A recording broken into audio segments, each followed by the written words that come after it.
ឈរទីនេះតំណាងឲ្យខ្មែរប្រៀបដូចព្រះវិស្ណុដៃមកពាន់អ្នកស្ដាប់ខ្ញុំយល់ប្រៀបដូចមន្តអាគមប្រៀបដូចត្រវគមគេសាក់យន់មានឥទ្ធិពលមានធម៌ពលដោយហៅទឹកភ្លៀងហើយផ្គល់លន់សំឡេងខ្ញុំបីពីពេញពិភពលោកប្រៀបដូចអ្នកប្រាជ្ញគាថាពន់ I gotta run តន់នៅក្មេងខ្ញុំមានមនសិការចាក្នុងសំឡេងចាស់ចូលចិត្តពេលខ្ញុំសងព្រេងដាឡាស្នាមខ្ញុំថាជាស្ដេចក្មេងខឹកក៏ក្រែងដូចខ្ញុំជួយដី flow ហូរបែកចេញទិសទាំង8ខ្លួនមានបារមីដូចជាកងសីទឹកមកខ្ជាក់ពឹសដូចគេសូបាលីខ្ញុំឈ្មោះវ៉ាន់ដា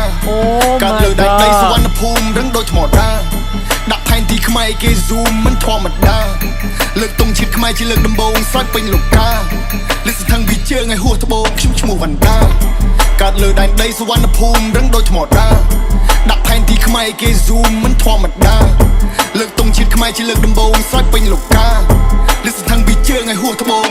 បោះសពពីសម្ដីតាក់ទាញស្រីលបោអ្នកមាក់ថប់សម្ដីបាត់ឈ្មោះពីនគរចាញ់ដែងទ្រឹស្ដីឆាប់សម្ដីទៅតាម flow ខ្នះខ្នែងដូចកវីពីសម័យមហានគរខាងនេះដូចជារ៉ូមែនចង់លេងជាមួយមន្ទិលពួកជំនាញពងពួកកជ្រងលេលើលេងដឹងជើងត្បូងលេងទៅពតដឹងកលជួបពេលភ្នែកខំស្គាល់ព្រីស្គាល់បើដើរប្រាប់គេថាខ្ញុំជាមិត្តភក្តិតាំងតែខ្ញុំសម័យខ្លួនមិនដែលនៅស្គាល់អ្នកចង់មានឥទ្ធិពលពីអ្នកមិនខំប្រឹងស៊ីបាយតបពីខ្ញុំមកសាច់ហើយសោះឆ្អឹងក៏ប្រមង្គៀមមិនជួយទៅឈាមដៃតងឡើងរវាងមិនក៏ធ្វើយ៉ាងហ្នឹងឬចាត់ទុកខ្ញុំជាឈាមខ្លាប់មកដូចជាមានផ្លេចថាខ្ញុំជាសិនអូអេងណែរនូរមីគ្មានអ្វីត្រូវពិបាកតែពេលនេះទុកខ្ញុំអ្នកធ្វើបើអ្នកមិនណើពើទុកខ្ញុំអ្នកមើលបបភ្នែកអ្នកខាត់គីខ្មែរយើងមិនមែនអ្នកជំងឺស៊ីមើងងាយពុះក្បាលពួកឲ្យបែកជាពីណាក៏ដោយឲ្យតែមើងងាយខ្មែរជន់កឲ្យតតែភ្លេចលៀនថ្លៃខ្ញុំឈ្មោះវ៉ាន់ដាបទចម្រៀងមួយនេះប្រៀបដូចជាវ៉ាន់ដាបាននាំពួកយើងទៅសម័យអង្គរដ៏រុងរឿងយើងចង់ដឹងថាតើសម័យនឹងមើលទៅឃើញរូបភាពបែបម៉េចបទចម្រៀងមួយនេះបានបង្ហាញទាំងអស់តែម្ដងខ្ញុំធ្លាប់សម័យអ្នកទាំងអស់គ្នាថា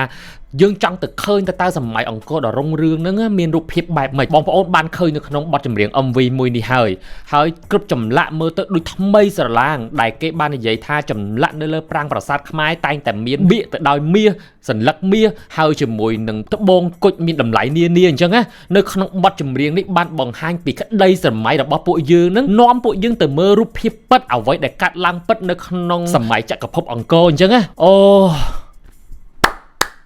អរគុណវ៉ាន់ដាអរគុណដល់បារមីធីមអរគុណដល់ crew member ធីមការងារគាត់ទាំងអស់ដែលផលិតបទចម្រៀងមួយបទនេះមកស្ដាប់បទនេះហើយធ្វើឲ្យខ្ញុំមានអារម្មណ៍ថាខ្ញុំចង់តម្លាក់ទុកកង្វល់ខ្លួនឯងហើយចាប់ផ្ដើមទៅធ្វើអ្វីមួយយ៉ាងដើម្បីប្រទេសជាតិភ្លាមតែម្ដង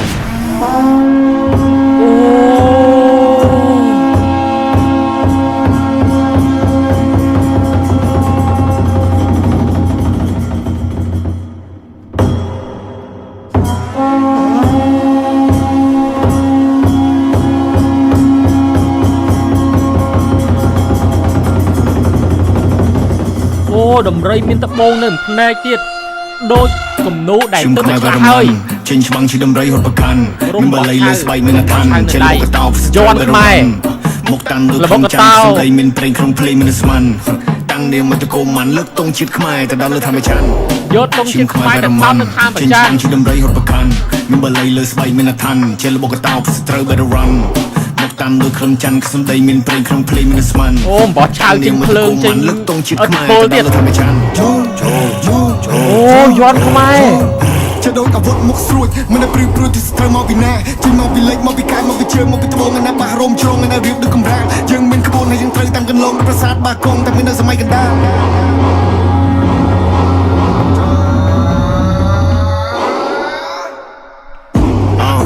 មិនទាំងយុទ្ធសាស្ត្រច្បាស់ទាំងយុទ្ធគុណបុព្វបុរសចំនួនមុនមកចំក្រងឲ្យយើងជាដើមគុណពីសម័យអង្គរខ្លាំងទាំងសមិទ្ធផលសង្គមក្បាច់គុណការពារជាតិការពារទឹកដីប្រាកដលបុកតោរាប់ពាន់ឆ្នាំមុនរាប់ពាន់ឆ្នាំក្រោយយើងអ្នកតំណាងមានគេដំណែលចង់លៀនទៅដាសិល្បៈក្បាច់គុណយុទ្ធគុណយុទ្ធសិលយុទ្ធសាស្ត្រក្នុងប្រទេសដ៏ចំណាស់មួយនេះឲ្យអ្នកឯងទៅមកខាងមិនមានមានចាននៅតាមប្រាសាទតែម្ដងពួកដៃកសាងបបធម៌មិននេះស្ងួតបើយើងជាតំណាងបើគេថាយើងអួតយើងថាមានសំណាងបើគេថាយើងអួតអត់សំដែងដែរនៅលំពេងយើងអត់ចាក់គ្នាឯងបើឃើញខ្មែរយើងលយអត់គិតចង់យ៉ាងណាចង់យ៉ាងណា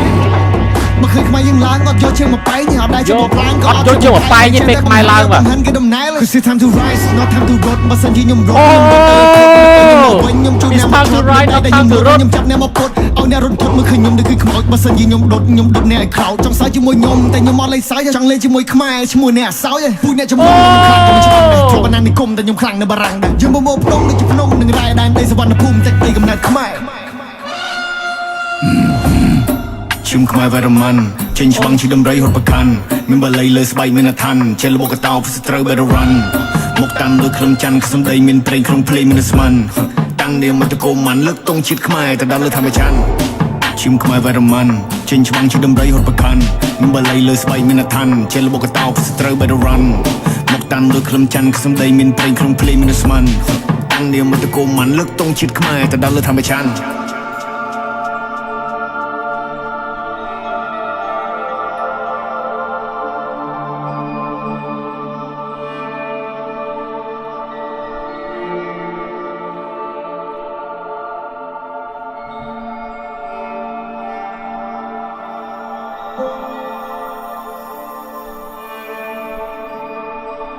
បាទត្រាំផ្កាយបាទត្រាំផ្កាយគោចរពីប្រាសាទអង្គរវត្តទៅប្រាសាទបាយ័នទៅបន្ទាយធំប្រាសាទព្រះខ័នប្រាសាទតាកែវតាព្រំបន្ទាយក្តីស្រស់ស្រង់រហូតដល់ប្រាសាទមេបុនខាងកើតនេះគឺជាវីដេអូចម្រៀងដ៏ធំបំផុតហើយរបស់វណ្ណដាប្រចាំឆ្នាំ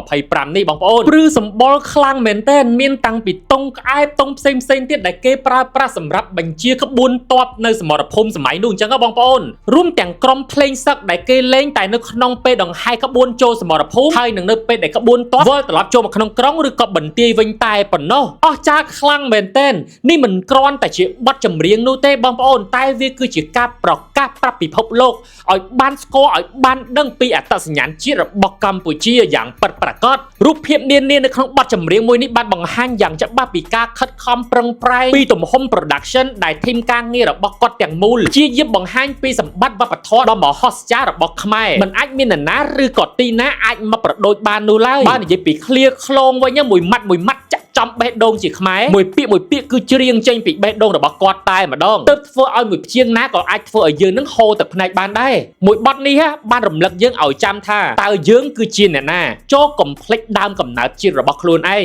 បើមួយបទនេះប៉ះអារម្មណ៍ប៉ះបេះដូងបងប្អូនដូចខ្ញុំដែរកុំភ្លេចចែករំលែកមួយបទនេះទៅឲ្យបានច្រើនព្យាយាម share បន្តឲ្យបានច្រើនតែម្ដងមិនមែនធ្វើដើម្បីវណ្ណដានោះទេប៉ុន្តែធ្វើដើម្បីខ្មែរហើយសម្រាប់បងប្អូនវិញតើឃ្លាមួយណានៅក្នុងបទចម្រៀងមួយនេះដែលប៉ះពាល់ទៅដល់បេះដូងប៉ះពាល់ទៅដល់អារម្មណ៍បងប្អូនខ្លាំងជាងគេជួយចែករំលែកនៅក្នុង comment ទាំងអស់គ្នាផង